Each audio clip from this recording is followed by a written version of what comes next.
Beyond the bleached white tourist beaches and in the heart of the Caribbean Sea, there is an island whose way of life has remained mostly untouched for decades.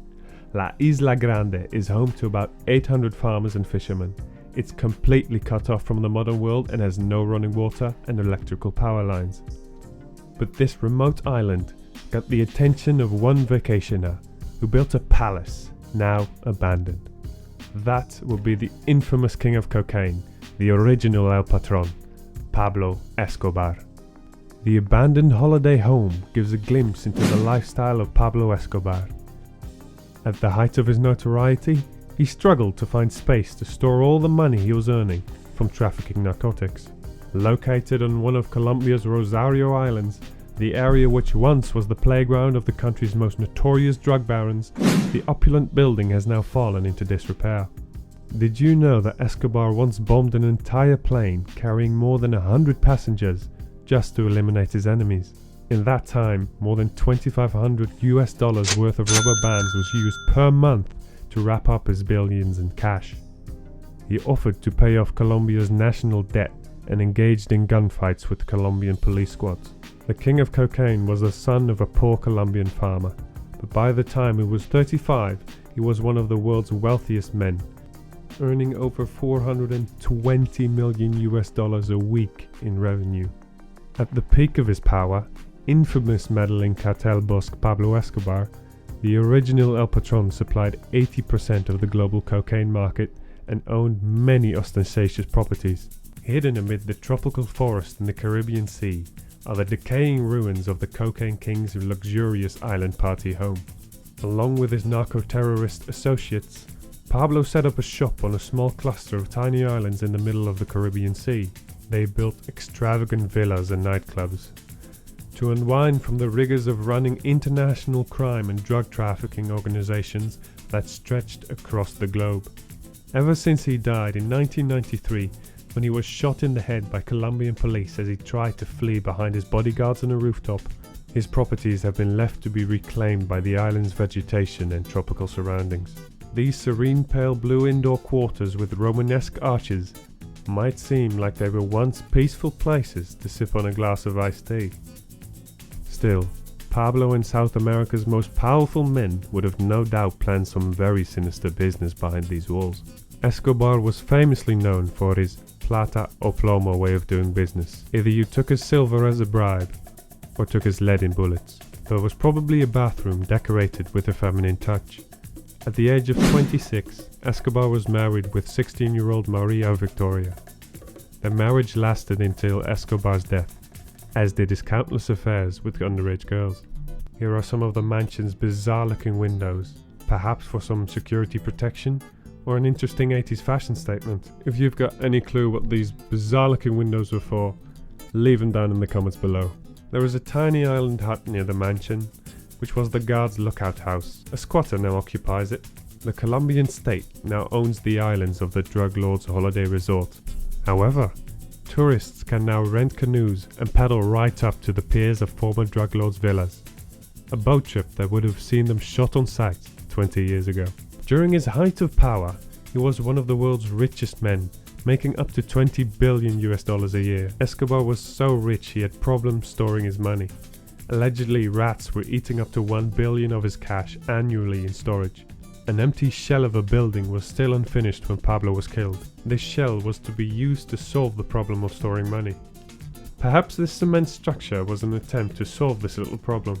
The Rosario Islands are dotted with several villas, all with various built-in styles. The holiday islands also had properties belonging to Escobar's brother, mother, and heads of the infamous Medellin and Cali cartels, who entertained the rich, the beautiful, and the corrupt on weekend getaways. This villa, that belonged to one of Escobar's men, is made entirely out of coral lifted from the surrounding Caribbean Sea.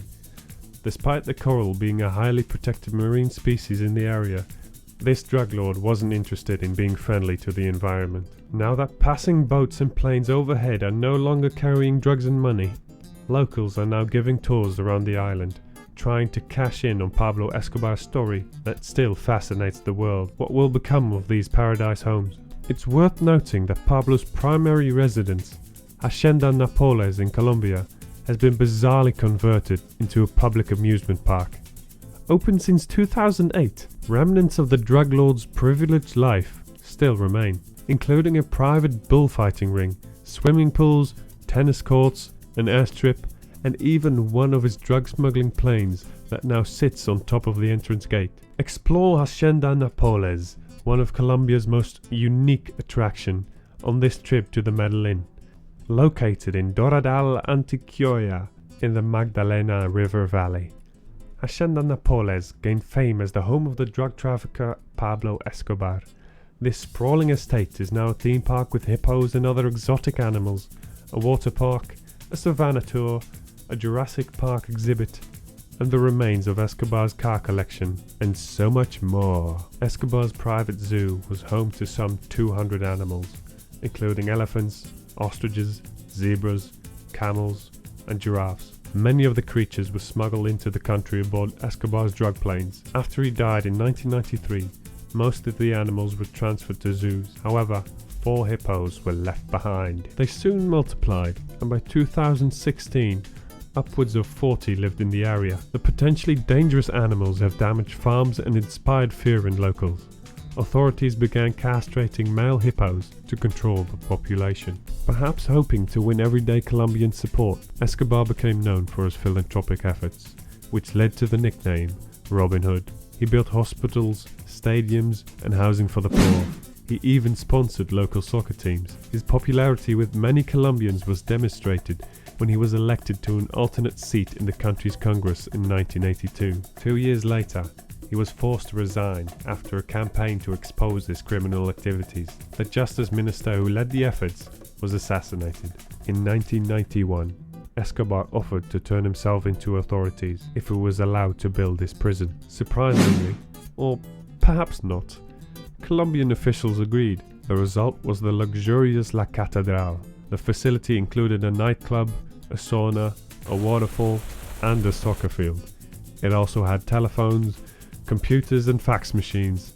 However, after Escobar tortured and killed 2 cartel members at La Catedral, officials decided to move him to a less accommodating prison. Before he could be transferred, however, Escobar escaped in July 1992, and that brings us to, after his escape, the Colombian government, reportedly aided by US officials and rival drug traffickers, launched a massive search. On December 2nd, 1993, Escobar celebrated his 44th birthday, allegedly enjoying cake, wine, and marijuana. The next day, his hideout in Medellin was discovered. While Colombian forces stormed the building, Escobar and the bodyguard managed to get to the roof. A chase and a gunfight ensued, and Escobar was fatally shot. Some, however, have speculated that Escobar took his own life. The drug lord, who faced possible extradition to the US if arrested, once said that he would rather have a grave in Colombia than a jail cell in the US. We have discussed the secret mention of Pablo Escobar and also looked at his life story. Let us know what you think about the King of Cocaine. Do you want to visit any of his mansions? Let us know your opinion in the comment section down below. If you enjoyed this video, make sure to leave us a like, subscribe, and turn on the post notifications. We'll see you later in the next video. Bye!